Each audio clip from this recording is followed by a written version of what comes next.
दोस्तों आपने बाहुबली में माहेश्वती का नाम सुना होगा, देखा भी होगा, लेकिन ये रियलिटी में नहीं है, लेकिन अमरावती रियलिटी में है। अगर ये शहर बन गया ना तो ये माहेश्वती को फेल कर देगा।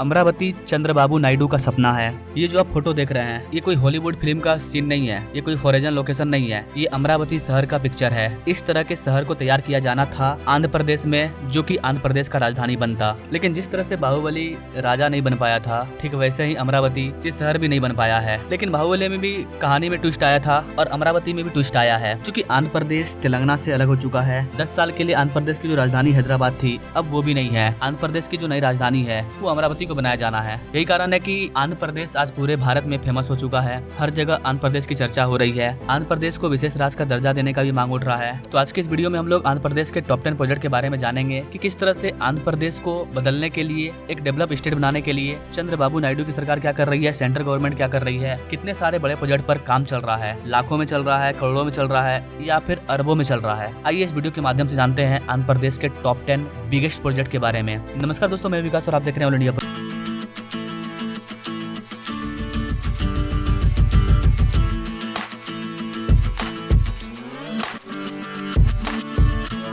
Cloud storage platform Kurnool. Guys यहाँ पर आपको बताना चाहेंगे कि कुरनूल दुनिया के सबसे बड़े स्वच्छ ऊर्जा केंद्र एनर्जी क्लाउड स्टोरेज प्लेटफॉर्म की मेजबानी करने के लिए तैयार किया गया है। यह अभिनव परियोजना सौर, पवन और जल विद्युत स्रोतों से कुल 5230 मेगावाट की क्षमता का समर्थन करेगा। इस CSP का उद्देश्य ग्रिड में अध्यक्ष ऊर्जा को एकीकृत करना, कार्बन उत्सर्जन को कम करना और कई नौकरियां पैदा करना है। ये आंध्र प्रदेश का बहुत ही अपकमिंग मेगा प्रोजेक्ट है।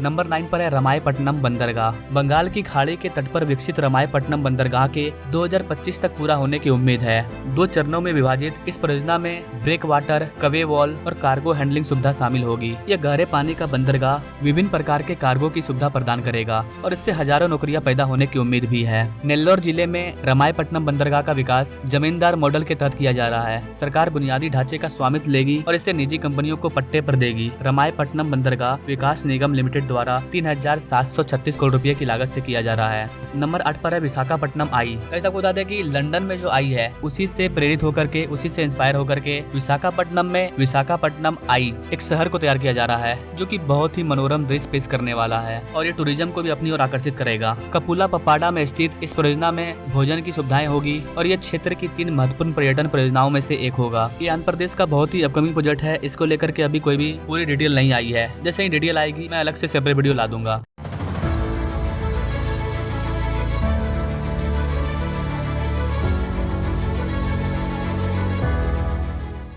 नंबर 7 पर है पोलावरम लिफ्ट सिंचाई परियोजना। दोस्तों गोदावरी नदी पर पोलावरम लिफ्ट सिंचाई परियोजना का टारगेट 6 लाख एकड़ भूमि की सिंचाई करना और 1200 मेगावाट जल विद्युत उत्पादन करना है। इस प्रमुख बुनियादी ढांचे परियोजना में 2454 मीटर लंबा बांध और व्यापक नहर प्रणाली शामिल है। इसके 2025 तक पूरा होने का अनुमान है, जिससे राज्य में कृषि और अर्थव्यवस्था को काफी बढ़ावा मिलेगा। बांध की ऊंचाई 41.15 मीटर तय करने के आधार पर परियोजना की लागत पहले चरण में करीब 30,636 करोड़ रुपए आंकी गई है। इस वाले प्रोजेक्ट को पूरा करने के लिए केंद्रीय मंत्रिमंडल से मंजूरी लेना काफी ज्यादा जरूरी है। केंद्र की ओर से 12,157 करोड़ रुपए की शेष राशि अभी जारी की जानी बाकी है। यानी कि इस वाले प्रोजेक्ट की कुल लागत में कुछ हिस्सा भारत सरकार देगी तो कुछ हिस्सा राज्य सरकार देगी।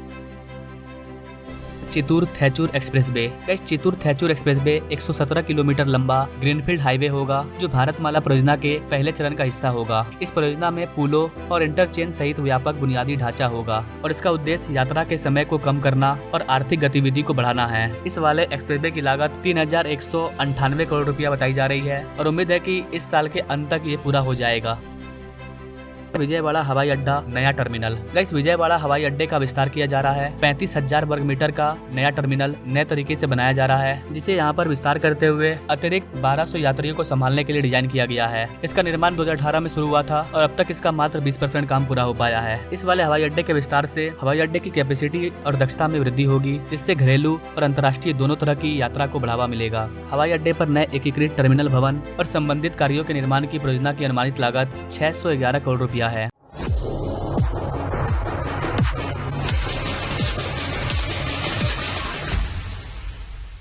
नंबर 4 पर है बेंगलोर विजयवाड़ा एक्सप्रेसवे। इस 518 किलोमीटर लंबा बेंगलोर विजयवाड़ा एक्सप्रेसवे आंध्र प्रदेश का बहुत ही इंपॉर्टेंट एक्सप्रेसवे है। अभी इस वाले डिस्टेंस को कवर करने में करीब 12 घंटे का समय लग जाता है, जो कि इस वाले एक्सप्रेसवे के बनने की वजह से 6 घंटा कम हो जाएगा। इसे भारतमाला परियोजना के दूसरे चरण के तहत निर्माण किया जा रहा है। ये कई प्रमुख जिलों से होकर के गुजरेगा। इससे कर्नाटक और आंध्र प्रदेश के बीच आर्थिक संबंधों और संपर्क को बढ़ावा मिलने की उम्मीद है। इस वाले प्रोजेक्ट का अनुमानित बजट 13,320 करोड़ रुपया है।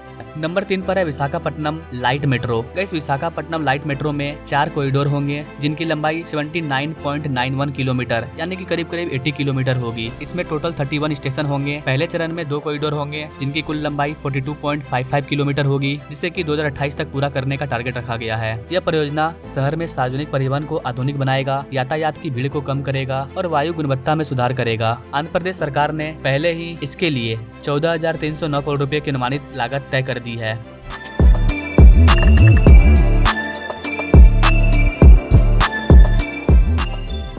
नंबर 2 पर है विशाखापट्टनम चेन्नई औद्योगिक गलियारा। द विशाखापट्टनम चेन्नई औद्योगिक गलियारा यह भारत के पूर्वी तट आर्थिक गलियारे के अंतर्गत एक महत्वपूर्ण पहल है। आंध्र प्रदेश के 9 जिलों में 800 किलोमीटर तक फैला यह गलियारा औद्योगिक संपर्क को बढ़ाएगा और आर्थिक विकास को भी बढ़ावा देगा। कैसे आपको बता दें कि इस वाले प्रोजेक्ट को बनाने में करीब $100 बिलियन खर्च होने की उम्मीद है। बताया जा रहा है कि इस वाले औद्योगिक गलियारे के बनने की वजह से राज्य में 1 मिलियन से अधिक जॉब क्रिएट होंगे। इससे क्षेत्रीय उद्योग और रोजगार में क्रांति आने की उम्मीद है। अगर आप विशाखापट्टनम चेन्नई औद्योगिक गलियारे के बारे में डिटेल में जानना चाहते हैं तो आप हमें कमेंट कर सकते हैं।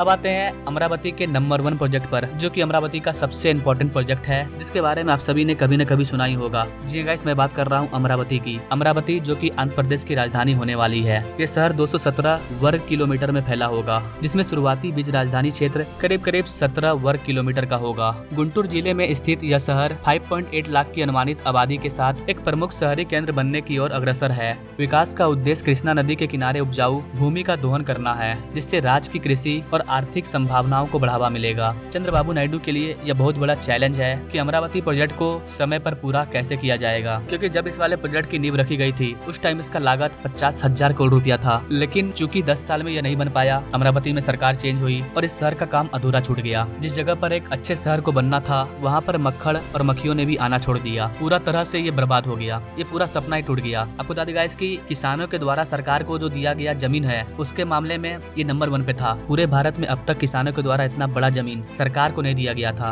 वो भी बिना किसी मुआवजा का। सोचिए चंद्रबाबू नायडू पर किसान किस तरह से भरोसा करते थे कि उन्होंने अपना सारा का सारा जमीन बिना 1 रुपया लिए सरकार को सौंप दिया। लेकिन जब उनकी हार हुई तो इस पूरे प्रोजेक्ट पर पानी फिर गया। लेकिन अब फिर से एक बार चंद्रबाबू नायडू की सरकार बन चुकी है और फिर से इस वाले प्रोजेक्ट का काम स्टार्ट हो चुका है। लेकिन अब इसकी लागत 50,000 करोड़ रुपए से बढ़कर के 1 लाख करोड़ रुपया हो चुकी है, जो कि बहुत बड़ा अमाउंट है। इसके अलावा भी चंद्रबाबू नायडू ने लोगों से कई सारे वादे किए हैं, फ्री में ये देंगे वो देंगे, तब जाकर के सरकार बनी है। ऐसी कंडीशन में जो फ्रीबीज है उसको भी पूरा करना है सरकार को, और इधर इतना बड़ा शहर को भी बनाना है, तो काफी चैलेंजिंग है ये काम। लेकिन इसका काम स्टार्ट हो चुका है। अब आगे ये चीज देखने को मिलेगा कि किस तरह से चंद्रबाबू नायडू इस वाले शहर को बनाते हैं। अब इस बार के बजट में 15,000 करोड़ रुपया सेंट्रल गवर्नमेंट के द्वारा दे दिया गया है कि अमरावती को आंध्र प्रदेश का राजधानी बनाया जाए। आगे के सालों में इसी तरह से अमरावती के लिए केंद्र सरकार पैकेज निकालेगी, राज्य सरकार भी इसके लिए पैकेज निकाल रही है। इसके अलावा जो बड़े बड़े इन्वेस्टर है उनको भी तैयार किया जा रहा है ताकि वो अमरावती में अपना पैसा इन्वेस्ट करें। चंद्रबाबू नायडू का इस बार टारगेट है कि 5 साल के अंदर वो इस वाले प्रोजेक्ट को कंप्लीट कर दे, ताकि फिर से